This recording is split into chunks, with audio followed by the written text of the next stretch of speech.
સત્તારભાઈ, મેં એવી વાત ઘણા લોકો પાસેથી સાંભળી છે કે તમે એક ફેરી કબરની અંદર કાંક પૂઈ ગયા હતા અને કબરની અંદર કાંક 1 કે 2 દિવસ કે 1.5 દિવસ કઈ રીતે કાઢ્યું હતું, કાંક એવું હતું ને? કાંક મેં આખી લગભગ 3 વાગે રાતે મને એવો પસાર થયો કે આ કબરમાંથી આપણે શું છે જોવું. પેલે માણસો ટ્રાય કરતા હતા પણ મેં છે ને મારા પીર અને મુર્શદે મને કે 3 ફેરી કબરસ્તાનમાં શું પડશે, ત્યારે અમે તમને તરીકત અને એની શરીયત તમને પોગાડી દઈ, પછી જ તમને અમને હવાલો મળે.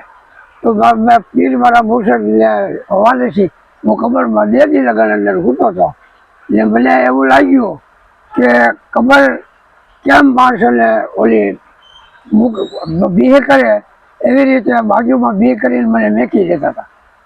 2 સાઈડ દબાઈ અને પછી મેકી દે. પછી મને સત્તારભાઈ આપણી હારે છે, વિડીયો વાયરલ થયો તો એને કીધું હતું કે હું 2 દિવસ કબરની અંદર હુઈ ગયો હતો, બરાબર છે. એમાં ઘણી કોમેન્ટો આવી, ઘણા લોકોના ફોન આવ્યા, ઘણા લોકોના ઉપરથી પણ ફોન આવ્યા છે, બરાબર, તંત્રમાંથી પણ, કેમ કે આ વસ્તુ છે એ બહુ અઘરી છે કબરની અંદર હું. ત્યારે હવે સત્તારભાઈ ખુલાસો કરે છે કે કઈ રીતે કબરની અંદર હુતા હતા. એને કીધું હતું કે હું 2 દિવસમાં મારા પીરો મુર્શીદે કીધું હતું કે અમને કોઈ પણ રીતની તરીકત મળે, આ મળે એટલે કબરની અંદર હું. સત્તારભાઈ, કઈ રીતે તમે હુવાની વાત કરી હતી, તમે ચોખવટ કરો, કેમ કે હજારો લોકોમાં વિડીયો વાયરલ થયો છે, લોકો કોમેન્ટ કરે છે. એવી રીતે વાત કરી હતી કે મારે હું ખબર ખોદું છું ને એ માપું છું કે આખો જે કબર ખોલી નાખો 2 કલાક 2.5 કલાક. તે વખતે એ જમાનામાં 2-2.5 કલાકમાં કબર ખોદાતી.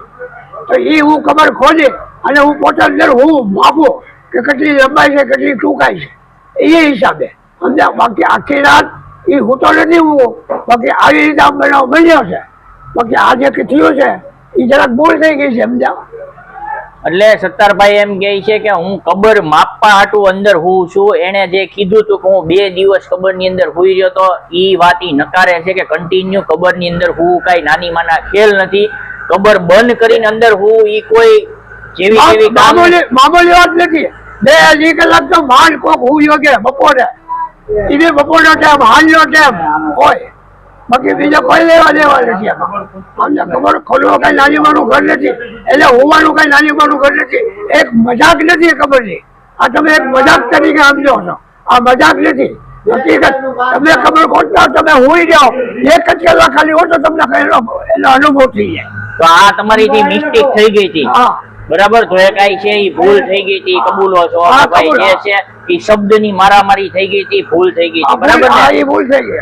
એટલે ગમે એ સત્તારભાઈ થી થોડીક મિસ્ટેક થઈ ગઈ હતી, પણ કબર ની અંદર હું એ મામૂલી વસ્તુ નથી. કબર છે એ મામૂલી વસ્તુ નથી, અને સમજવી એ પણ મામૂલી વસ્તુ નથી. એટલે આજે ખાસ સત્તારભાઈ હતા એટલે આ તમને ખુલાસો કરીને બતાવ્યો. ઘણા લોકોના ફોન આવ્યા, ઘણા લોકોએ કોમેન્ટ કરી છે.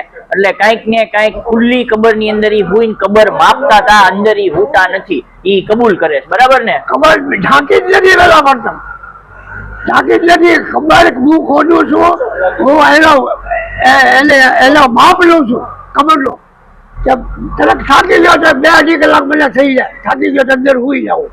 બાકી બીજા કોઈ પસંદ નથી આમાં, સમજ્યા. તો મિત્રો, ખાસ કરીને ખુલાસો કરવાનો મતલબ ઈ જ છે કે લોકો સુધી સચ્ચાઈ પહોંચે, કેમ કે ગપ ગોળા મારવું અમારું કામ નથી. સાચી વસ્તુ છે એ લોકોની સામે લાવી. એટલે સત્તારભાઈએ જે બોલ્યા હતા, ઘણા લોકોએ કીધું હતું, ઘણા લોકોના ફોન આવ્યા હતા, ઉપરથી પણ ઘણા બધા ફોન આવ્યા હતા કે ભાઈ આ વ્યક્તિની યારે અમને મેળવો, આવું કામ છે એ બહુ દુર્લભ હોતું હોય છે. એટલે એમણે જે ખુલાસો કર્યો છે એ ખુલાસા ઉપર ખાસ ધ્યાન રાખજો.